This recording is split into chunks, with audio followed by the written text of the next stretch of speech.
ನಮ್ಮ ಮುಖ್ಯಮಂತ್ರಿಗಳು, ಇವತ್ತಿನ ಮುಖ್ಯಮಂತ್ರಿಗಳು ಅವರನ್ನು ನಡ್ಕೊಂಡಿರ್ತಕ್ಕಂಥದ್ದು. ಇವತ್ತು ಒಂದು ಕಡೆ ಅಶೋಕು, ಒಂದು ಕಡೆ ಕುಮಾರಸ್ವಾಮಿ ಇಬ್ಬರೂ ಸಮಾಜ ದೃಷ್ಟಿಯಿಂದ ಅವ್ರಿಗೆ ಗೌರವ ಕೊಡಬೇಕು ಅಂತ ನಾನು ಬಯಸಲ್ಲ. ಒಬ್ಬ ರಾಜ್ಯದ ಮುಖ್ಯಮಂತ್ರಿ, ಅವ್ರಿಗೆ ಒಂದಷ್ಟು ಟೈಮ್ ಕೊಟ್ಟು ಮಾತಾಡೋದು. ಅದನ್ನು ಬಿಟ್ಟು ಯಾವ್ಯಾವುದೋ ತಗೊಂಡು ಯಾವ್ಯಾವುದನ್ನೋ ಮಾತನಾಡ್ತಕ್ಕಂಥದ್ದು ಎಷ್ಟರ ಮಟ್ಟಿಗೆ ಇವರಿಬ್ಬರಿಗೂ ಗೌರವ ಸಲ್ಲುತ್ತೆ. ಒಬ್ಬ ಕೇಂದ್ರದ ಮಂತ್ರಿ ಆಗಿದ್ದಾರೆ, ಒಬ್ಬರು ರಾಜ್ಯದ ವಿಪಕ್ಷ ನಾಯಕರಾಗಿದ್ದಾರೆ. ಇಬ್ಬರೂ ಇವರ ಜವಾಬ್ದಾರಿಯನ್ನು ಬಿಟ್ಟು ಅನಾವಶ್ಯಕವಾಗಿ ಮಾತಾಡ. ಕುಮಾರಸ್ವಾಮಿಯವ್ರು ಮೊನ್ನೆ ಎಲ್ಲೋ ಹೇಳಿದ್ದಾರೆ 1200 ಕೋಟಿ ಡಿಕ್ಲೇರ್ ಮಾಡಿದ್ದಾರೆ, ಎಲ್ಲಿಂದ ಉದುರ್ತು ಅಂತಲೋ ಏನೋ ಹೇಳಿದ್ದಾರೆ ಪದನ. ಅದೇನಪ್ಪ, ಎಲ್ಲಿಂದ ಉದುರ್ತು ಅಂತ ಡಿಕ್ಲೇರ್ ಮಾಡಿದ್ದಾರೆ, ಎಲ್ಲಿಂದ ಉದುರ್ತು ಅಂತ. ಡಿ ಕೆ ಶಿವಕುಮಾರ್ ಅವ್ರ ಬಗ್ಗೆ ಗೊತ್ತಿಲ್ಲದೆ ಇರೋದೇನಿಲ್ಲ. ಅವರು ರಾಜಕಾರಣ ಫ್ಯಾಷನ್ನಾಗಿ ತಗೊಂಡಿದ್ರು, ಪ್ರೊಫೆಷನಲ್ ಆಗಿ ನಾನು ಬಿಸ್ನೆಸ್ ಮಾಡ್ಕೊಂಬಂದಿದ್ದೀನಿ ಅಂತ ಅವರು ಓಪನ್ನಾಗಿ ಅವರೇ ಡಿಕ್ಲೇರ್ ಮಾಡ್ಕೊಂಡಿದ್ದಾರೆ. ಅವರು ಡೇ ಒನ್ನಿಂದನೇ ಬಿಸ್ನೆಸ್ಸನ್ನು ಭಾಳ ಹತ್ತಿರದಿಂದ ಮಾಡ್ಕೊಂಬಂದಿರ್ತಕ್ಕಂಥವ್ರು. ಆಮೇಲೆ ಡಿಕ್ಲೇರ್ ಮಾಡಿರೋ ಹಣ ಎಲ್ಲಿಂದ ಉದುರ್ತು ಅಂತ ಅಂದರೆ ಇದಕ್ಕೆ ಏನು ಲೋಕಾಯುಕ್ತದಲ್ಲಿ ಅಕೌಂಟ್ ಕೊಟ್ಟಿರ್ತಕ್ಕಂಥದ್ದು. ಸೊ ಮತ್ತು ಜೊತೆಗೆ ಈ ಮಹಾಸೇರೆ ಹೆಚ್ಚು ಕಡಿಮೆ ನಾನು ತಿಳಿದಂಗೆ, ನನಗೆ ಗೊತ್ತಿದ್ದಂಗೆ 10-12 ವರ್ಷದಿಂದ ಲೋಕಾಯುಕ್ತಕ್ಕೆ ಇವ್ರದ್ದೇ ಕಂಪ್ಲೇಂಟ್, CBIಗೆ ಇವ್ರದ್ದೇ ಕಂಪ್ಲೇಂಟ್, IT ಗೆ ಇವ್ರದ್ದೇ ಕಂಪ್ಲೇಂಟ್. ಇವತ್ತಿನ ಮುಖ್ಯಮಂತ್ರಿ ಯಾರಿದ್ದಾರೆ ನಮ್ಮ ಡಿ ಕೆ ಶಿವಕುಮಾರ್ ಅವರು, ಅವ್ರ ಮೇಲೆ ಇದೇ ಕುಮಾರಸ್ವಾಮಿಯವರು ಕಂಪ್ಲೇಂಟ್ ಲಾಗ್ ಮಾಡಿ ಎನ್ಕ್ವೈರಿ ನಡೀತಾ ಇರ್ತಕ್ಕಂಥದ್ದು.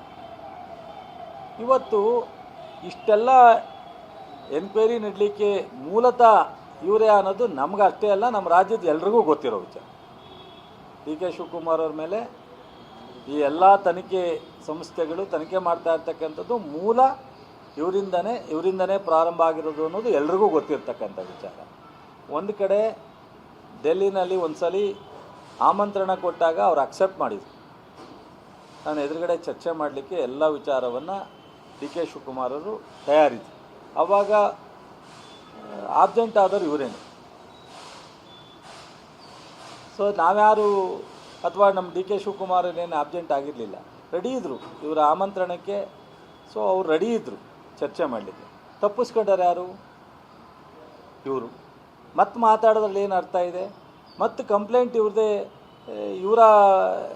ಇವತ್ತು ಕೇಂದ್ರದಲ್ಲಿ ಇವರು ಒಬ್ಬರು ಕ್ಯಾಬಿನೆಟ್ ಸಚಿವರು ಪ್ರಭಾವಿ. ಆ ಸಂಸ್ಥೆ ಕೇಂದ್ರ ಸರ್ಕಾರದ ಅಧೀನದಲ್ಲೇ ಇರ್ತಕ್ಕಂಥದ್ದು. ಇಂಡಿಪೆಂಡೆಂಟ್ ಇದ್ರೂ CBIಗೆ, ಬಟ್ ಅದನ್ನು ಮಾನಿಟ್ರ್ ಮಾಡ್ತಕ್ಕಂಥದ್ದು ಕೇಂದ್ರ ಸರ್ಕಾರನೇ. ಇವತ್ತು ಅಲ್ಲಿಂದ ಇವರು ಯಾವಾಗ ಬೇಕಾದ್ರೂ ಮಾಹಿತಿಯನ್ನು ಪಡ್ಕೊಳ್ಳಲಿಕ್ಕೆ ಕೇಂದ್ರ ಸರ್ಕಾರಕ್ಕೆ ಅವಕಾಶ ಇದೆ. ಜೊತೆಗೆ ಕಂಪ್ಲೀಟ್ ಆಗೋವರೆಗೂ ತಡೀಲಿ, ಆವಾಗ ಇನ್ನೂ ಹೊರಗಡೆ ಬರುತ್ತೆ. ಎನ್ಕ್ವೈರಿ ಇವತ್ತು ನ್ಯಾಯಾಲಯದಲ್ಲಿದೆ, ಲೋಕಾಯುಕ್ತದಲ್ಲಿದೆ, CBIನಲ್ಲಿದೆ, IT-ನಲ್ಲಿದೆ, ED-ನಲ್ಲಿದೆ. ಅದೆಲ್ಲವೂ ಹೊರಗಡೆ ಬಂದಾಗ ಅವರ ಮೂಲ ಹೆಂಗಿತ್ತು, ಎಲ್ಲಿಂದ ಬಂತು, ಯಾವ ಥರ ಆಯಿತು ಅನ್ನೋದು ನಿಮಗೆ ಗೊತ್ತಾಗುತ್ತೆ. ಸೊ ಅಲ್ಲಿವರೆಗೆ ತಾಳ್ಮೆಯಿಂದಿರಬೇಕು. ಅಥವಾ ಇಲ್ಲ, ಹಿಂದೆ ಕರೆದಾಗ ನೇರವಾಗಿ ನೀವೇ ಆಮಂತ್ರಣ ಕೊಟ್ಟಾಗ ನಾವು ರೆಡಿ ಇದ್ದೋ ಬರಬೇಕಾಗಿತ್ತು, ಅದಕ್ಕೂ ರೆಡಿ ಇಲ್ಲ, ಕಾಯಕ್ಕೂ ರೆಡಿ ಇಲ್ಲ. ನೀವೇ ಕಂಪ್ಲೇಂಟ್ ಮಾಡಿರ್ತಕ್ಕಂಥ ತನಿಖೆ ನಡೀತಾ ಇರ್ತಕ್ಕಂಥದ್ದು ಹೊರಗಡೆ ಬರೋವರೆಗೂ ತಾಳ್ಮೆ ಇಲ್ಲ. ಇವತ್ತು ಅವ್ರ ದುಡ್ಡು ಇದು ಮಾತಾಡ್ತಿರಲ್ಲ, ಆಯಿತು, ನಿಮ್ಮ ಕುಟುಂಬ ಅಂತ ಹೇಳ್ತೀನಿ. ಯಾರ್ಯಾರ್ದು ಅಂತ ಹೆಸರು ಹೇಳಲಿಕ್ಕೆ ಹೋಗಲ್ಲ. ನಾನು ದೇವೇಗೌಡರನ್ನ ಇದರಲ್ಲಿ ಸೇರಿಸಲ್ಲ, ದೇವೇಗೌಡರು ಸಾಹೇಬ್ರನ್ನ ಇದರಲ್ಲಿ ಸೇರಿಸಲ್ಲ. ದೇವೇಗೌಡರನ್ನ ಹೊರತುಪಡಿಸಿ ನಿಮ್ಮ ಕುಟುಂಬ ನೀವು ಡಿಕ್ಲೇರ್ ಮಾಡೋಕ್ಕೆ ರೆಡಿ ಇದ್ದೀರಾ? ನೀವು CBIಗೆ ಅಥವಾ EDಗೆ, ಲೋಕಾಯುಕ್ತಕ್ಕೆ ನೀವೇ ಸ್ವಯಂ ಪ್ರೇರಿತವಾಗಿ ಡಿ ಕೆ ಶಿವಕುಮಾರ್ ಥರನೇ ನಮ್ಮದು ತನಿಖೆ ಆಗಿಬಿಡಲಿ, ಅವ್ರದ್ದು ಹೊರಗಡೆ ಬರಲಿ, ನಮ್ಮದು ಹೊರಗಡೆ ಬರಲಿ ಅಂತ ಹೇಳಕ್ಕೆ ರೆಡಿ ಇದ್ದೀರಾ? ನೀವು ವೆಲ್ಕಮ್ ಮಾಡ್ತೀರಾ? ಪ್ರಾಮಾಣಿಕರಾಗಿದ್ದರೆ, ನಿಮ್ಮಲ್ಲಿ ಆತ್ಮಸ್ಥೈರ್ಯ ಇದ್ದರೆ,